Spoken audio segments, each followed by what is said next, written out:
Welcome to learner. I am Shivani Chauhan. Class 10th science का half yearly का question paper ये है। हम पूरा का पूरा इसका सोल्यूशन देखने वाले हैं।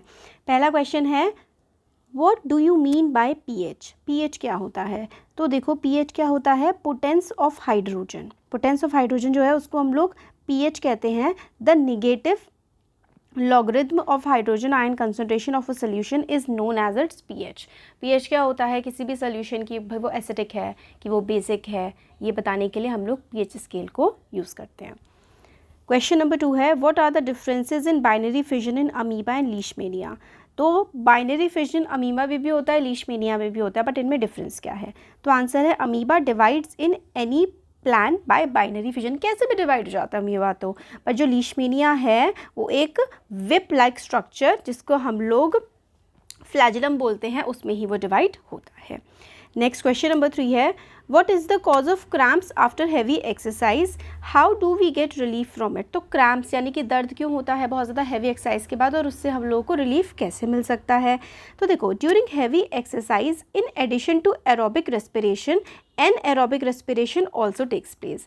This causes accumulation of lactic acid in muscles which causes cramps. By massaging with oil or applying hot water, blood circulation increases, causing complete breakdown of lactic acid and relief in pain. तो देखो aerobic respiration जिसमें oxygen का इस्तेमाल होता है ना, but कई बार anaerobic respiration भी हो जाता है एक्सरसाइज करते टाइम। इसकी वजह से पेन होता है क्योंकि लैक्टिक एसिड का फॉर्मेशन हो जाता है। तो गर्म पानी से नहा लेते हैं या फिर ऑयल से मसाज कर लेते हैं तो इसमें आराम पड़ जाता है। ये सर्किट है, इसमें हमें फाइंड करना है कि भाई टोटल रेजिस्टेंस क्या है और करंट फ्लोइंग क्या है। तो यहाँ पे देखो ये 1 ओम, 10 ओम, 100 ओम, ये सारे के सारे पैरेलल में हैं। तो पैरेलल कॉम्बिनेशन का जो फॉर्मूला हमारा बनता है वो ये बनता है, 1/R is equals to 1/R1 plus 1/R2 plus 1/R3। तो R1 है 1, R2 है 10 और R3 है 100। तो हम यहाँ पे वैल्यू पुट कर देंगे, फिर हम इसका एलसीएम ले लेंगे। एलसीएम इन तीनों का 100 आएगा, तो 100 नीचे आ जाएगा, फिर 100 प्लस 10 प्लस 1 ही हो जाएगा 111। 111/100 है, तो हमारा जो आ जाएगा वो आ जाएगा 1.11 ओम, इसका आंसर हो जाएगा। ठीक हो गया। अब करंट फ्लोइंग, करंट क्या होता है? करंट का जो फॉर्मूला होता है वो ओम्स लॉ से हम देखते हैं, V is equals to I R. तो I हमारा निकालना है, V is equals to I R होता है। तो V हमारे पास R हमारे पास आ गया है 1.11, तो R की जगह आप 1.11 रख सकते हैं। और V हमारे पास क्या है?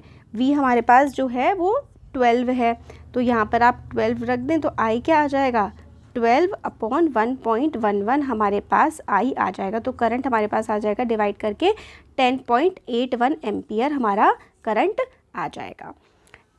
नेक्स्ट क्वेश्चन है, क्वेश्चन नंबर 5 है, देखिए, name the hormones controlling following functions. तो बॉडी ग्रोथ हार्मोन को कौन कंट्रोल करता है? तो भाई सिंपल सा आंसर है ग्रोथ हार्मोन, इसका आंसर हो जाएगा। स्ट्रेस मैनेजमेंट के लिए होता है, देखो एक तो कॉर्टिसोल होता है और एक होता है adrenaline. Growth and functioning of secondary sexual organs males में जो आंसर है वो है टेस्टोस्टेरोन कंट्रोल करता है। ये वाला ना बहुत ज़्यादा इंपॉर्टेंट है, ये जो है ये 5th क्वेश्चन। और जो डी है, controlled blood sugar level, insulin जो है वो ब्लड शुगर लेवल को कंट्रोल करता है। क्वेश्चन 6 है, give location and function of the following parts. ये भी काफ़ी ज़्यादा इम्पॉर्टेंट है कि भाई विली क्या है और उसका फंक्शन क्या है। विली है स्मॉल इंटेस्टाइन में विली पाई जाती है और इसका काम क्या होता है? To increase surface area for efficient absorption of nutrients. तो न्यूट्रिएंट्स का अच्छे से एब्जॉर्प्शन हो पाए, इसीलिए जो है वो विली, मतलब विली का काम होता है अच्छे से एब्जॉर्प्शन करना न्यूट्रिएंट्स का, और सरफेस एरिया को इंक्रीज कर देता है। गैस्ट्रिक ग्लैंड्स क्या होते हैं? स्टमक में प्रेजेंट होते हैं, HCl को रिलीज़ करते हैं जैसे कि म्यूकस, पेप्सिन और बाकी enzymes. Salivary gland in oral cavity secrete salivary amylase. तो जो मुंह में थूक बनता है वो इससे ही बनता है, जिसकी वजह से हम लोग खाने को चबा करके खा पाते हैं। क्वेश्चन 7 है, a convex mirror used as a rear view on automobile. तो जो व्हीकल्स होते हैं उसमें साइड में जो मिरर लगा हुआ होता है वो रियर व्यू मिरर होता है, और वो क्या होता है, वो कॉन्वेक्स मिरर होता है। उसका जो रेडियस ऑफ कर्वेचर है वो 3 मीटर है। If a bus is located at 5 metre from the mirror, तो ये एक मिरर है, ठीक है, बस जो है वो मिरर से 5 मीटर की दूरी पर है। रेडियस ऑफ कर्वेचर इस मिरर का क्या है, रेडियस ऑफ कर्वेचर इसका है 3 मीटर, बस इससे 5 जो है मीटर दूर है मिरर से। Find the position, nature and size of the image. तो पोजीशन, नेचर और साइज ऑफ द इमेज क्या होगा, ये हम लोगों को निकालना है। तो देखो मिरर फॉर्मूला हम इसमें अप्लाई करेंगे। मिरर फॉर्मूला क्या होता है, ये देखिए, ये है हमारा mirror formula, 1/v plus 1/u is equals to 1/f। तो मिरर फॉर्मूला हमारे पास निकलता है 1/v is equals to 1/u, 1/v plus 1/u is equals to 1/f। तो हमारे पास क्या क्या गिवन है, तो सबसे पहले तो हम लोगों को पता है कि u हमें दे रखा है माइनस का 5 मीटर। क्यों माइनस क्यों लिया, क्योंकि हम लोग इसमें कॉन्वेक्स मिरर में माइनस में लेते हैं u को, डिस्टेंस को। रेडियस ऑफ कर्वेचर क्या है 3 मीटर, तो फोकल लेंथ क्या हो जाएगी, f हो जाता है r/2, तो यानी कि 3/2 यानी कि 1.5 मीटर। तो हमारे पास f क्या आ गया, f हमारे पास 1.5 मीटर आ गया। u हमारे पास क्या है, u हमारे पास है माइनस का 5, तो v is equals to 1/1.5 minus 1/-5। तो इस तरीके से हम लोग इसका एलसीएम ले लेंगे, और जब एलसीएम ले लेंगे तो हमारे पास v की वैल्यू जो आ जाएगी वो आ जाएगी 1.15 मीटर। यहाँ पर इस तरीके से आपको मैंने पूरा का पूरा सॉल्व करके ऑलरेडी पहले ही दिखाया हुआ है। तो होपफुल ये वाला जो क्वेश्चन है ना, इस तरीके के बहुत ज़्यादा इंपॉर्टेंट है, जैसे कि मिरर फॉर्मूला के या फिर लेंस के, है ना, निकालने के लिए आते हैं एग्जाम में काफ़ी। क्वेश्चन नंबर 8 है, why does bee sting cause pain and irritation. जब मधुमक्खी काट लेती है तो उसकी वजह से क्या होता है, इरिटेशन होता है, जलन होता है, दर्द होता है। Rubbing of baking soda on the sting area gives relief. But अगर हम उस पर, मान लो मधुमक्खी ने काटा है, उस पर अगर हम बेकिंग सोडा लगा दें तो दर्द कम हो जाता है, रिलीफ हमें मिल जाता है। तो ऐसा क्यों होता है, तो इसका आंसर है बी स्टिंग। जो बी स्टिंग होती है ना, insects acid which causes irritation. तो बी स्टिंग जो होती है वो इंसर्ट कर देती है एसिड, उस एसिड की वजह से हम लोगों को इरिटेशन फील होती है। मतलब मधुमक्खी काटती है तो वो एक एसिड छोड़ देती है हमारी बॉडी पर, और उसकी वजह से हमें इरिटेशन फील होती है। It is relieved by rubbing moist baking soda leading to neutralization. तो क्योंकि पहले एसिड था, एसिड डाल दिया काट के हमारी बॉडी में, हम उस पर बेस लगा देंगे तो क्या हो जाएगा, वो न्यूट्रलाइज हो जाएगा, और फिर उसके बाद हम लोगों को रिलीफ फील होने लगता है जैसे ही वो न्यूट्रलाइज हो जाता है। नेक्स्ट है, an acid should be added to water but not water to acid for dilution of acid, why. तो देखो एक्सोथर्मिक रिएक्शन हो जाती है, इस वजह से नहीं करना चाहिए। Dilution of acid is highly exothermic reaction, so acids should be dropped, so acid should be added drop by drop to water for dilution. तो मतलब हमें अगर एसिड को डाइल्यूट करना है तो पानी में एक एक बूंद करके हम लोगों को एसिड डालना चाहिए, नहीं तो बहुत ही तेज़ जो है आग का भपका निकल सकता है।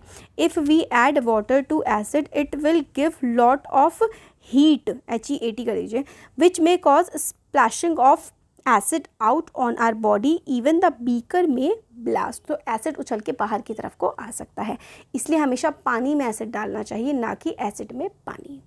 बहुत ही हाईली एक्सोथर्मिक रिएक्शन वो हो जाएगी। Name the substance added to cakes to make them fluffy. तो बेकिंग सोडा डाला जाता है केक्स में ताकि केक मोटा हो जाए, वो फूल जाए। क्वेश्चन 9 है, why does sun appear to be reddish in the morning. सुबह सुबह सन जो है वो रेड कलर का क्यों दिखता है, तो because of atmospheric refraction sun appears to reddish as in morning light has to travel longer path length through the atmosphere resulting in more refraction and red colour. तो देखो सिंपल सा इसका जो आंसर है वो है एटमॉस्फेरिक रिफ्रैक्शन की वजह से हम लोगों को सुबह जो है वो रेड कलर का दिखाई पड़ता है। Next, define the power of accommodation of eye. तो power of eye lens to adjust its focal length between infinity and near point so as to for clear and distant image of object place between infinity and near point. तो basically जो power of accommodation है उसका फॉर्मूले की help से हम लोगों को बता देना है कि जो अपने फोकल लेंथ को एडजस्ट करने की पावर होती है ना हमारी, वो हमारी पावर ऑफ एक्कोमोडेशन ऑफ आई होती है। Describe structure of functional unit of nervous system, क्या होती है। Also name the chemical which transfer nerve impulse through synaptic cleft. तो ये देखो डायग्राम आप लोग बना लेंगे और इसका जो आंसर है वो है न्यूरोट्रांसमीटर। डायग्राम आप लोग बना लीजिएगा, बुक में लास्ट में दे रखा है। नेक्स्ट है difference between endocrine and exocrine gland. तो ये इंपॉर्टेंट है कि एंडोक्राइन और एक्सोक्राइन ग्लैंड में क्या डिफरेंस होता है। तो देखिए यहाँ पर लिखा हुआ है, जो एक्सोक्राइन ग्लैंड होते हैं have specific duct to carry their secretion. They have specific duct. Salivary glands और स्वेट ग्लैंड्स एक्सोक्राइन ग्लैंड के एग्जाम्पल हैं। और जो एंडोक्राइन ग्लैंड हैं ये अलग अलग रीजन में पाए जाते हैं, इनका कोई स्पेसिफिक डक्ट नहीं होता, इसलिए हम लोग एंडोक्राइन ग्लैंड को डक्टलेस ग्लैंड बोलते हैं। पिट्यूटरी ग्लैंड, एड्रिनल ग्लैंड इसके एग्जाम्पल हमें देखने के लिए मिल जाते हैं। क्वेश्चन नंबर जो 12 है उसमें हम लोगों को बोला गया है कि platinum and gold are used as jewellery. Platinum और गोल्ड को आप ज्वेलरी की तरह इस्तेमाल क्यों करते हैं। तो देखिए इसका आंसर है gold, silver and platinum are lustrous and less reactive so used as jewellery, क्योंकि रिएक्ट नहीं करते हैं ये ज़्यादा और काफ़ी ज़्यादा इनमें चमक होती है। Sodium, potassium and lithium are stored under oil. तो sodium, potassium being highly reactive react with oxygen violently to prevent it, these are stored in kerosene oil।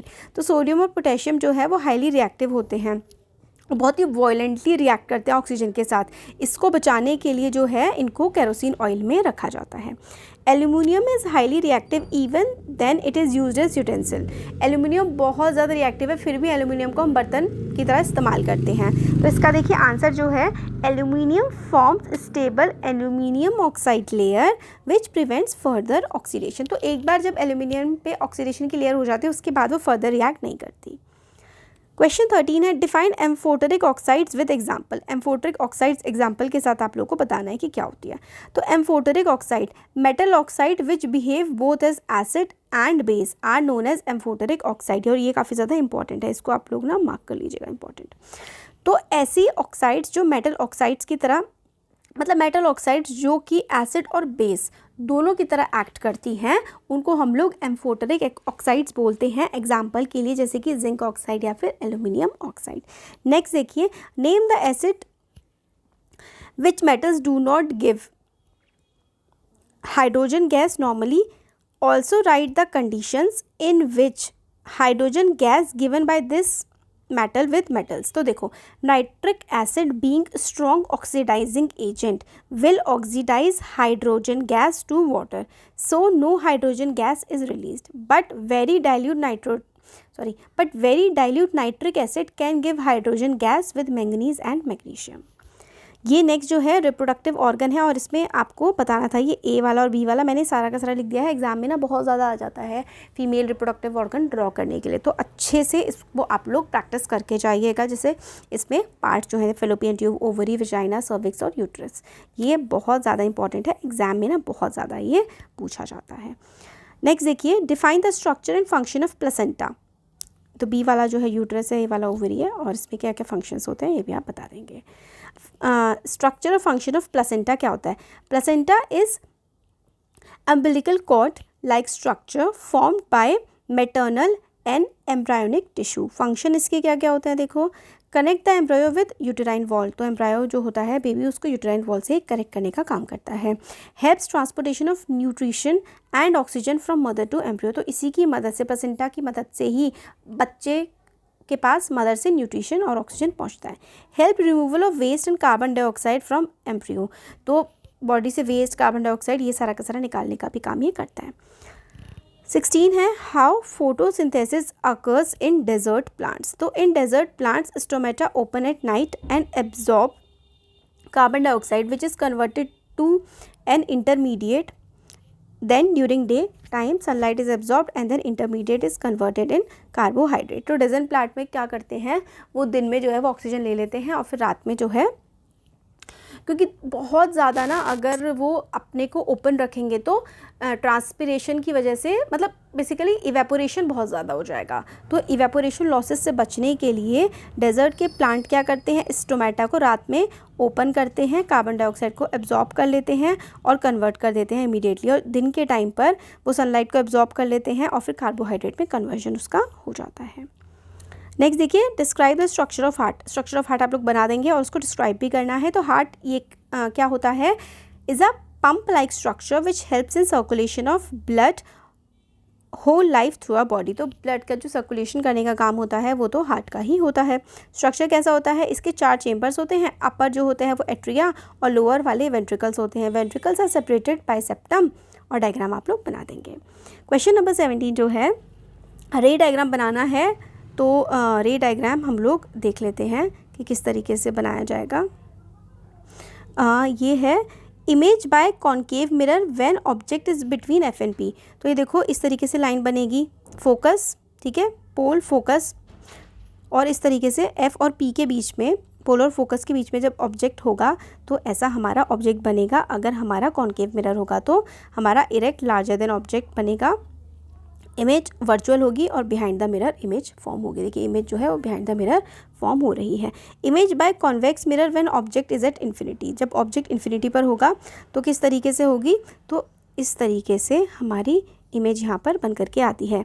और ये नेक्स्ट है image by convex lens when the object is at curvature, ये हमें बना के देख लेंगे। तो 2 मैंने आपको बना दिए, आप लोग खुद बनाएंगे, ठीक है, सिंपल सा ही है, ज़्यादा कुछ इसमें है नहीं। रे डायग्राम्स बना लेंगे। फिर नेक्स्ट आता है define the power of lens with SI unit. तो power of lens with SI unit क्या होती है, तो power of lens the degree by which light is diverged और converged by lens, SI unit इसकी डायोप्टर होती है।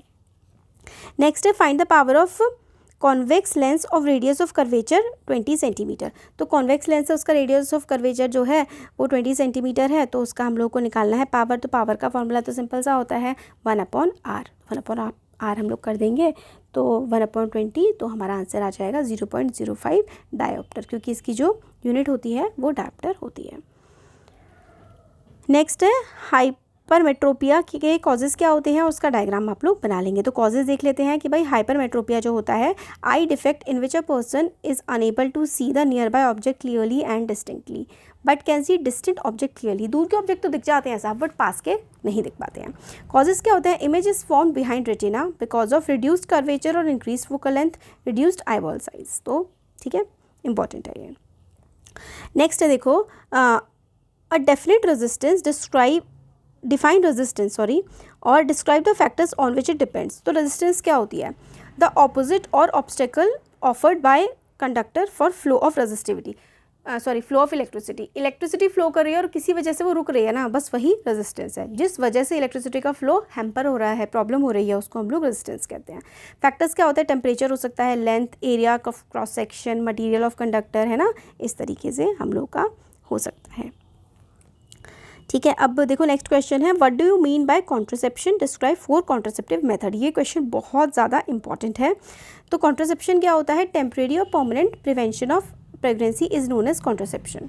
तो इसके मेथड्स क्या है, बैरियर मेथड होता है एक, तो केमिकल मेथड्स होते हैं, पिल्स वगैरह, वेजाइनल पिल्स वगैरह होते हैं केमिकल मेथड में, IUCD डिवाइस जैसे कि कॉपर टी इंसर्ट कर दी जाती है फीमेल के यूटेरस में, सर्जिकल मेथड जैसे कि part of fallopian tube in female और part of vas deferens in male जो है वो सर्जिकली कट कर देते हैं और उसको रिमूव कर देते हैं।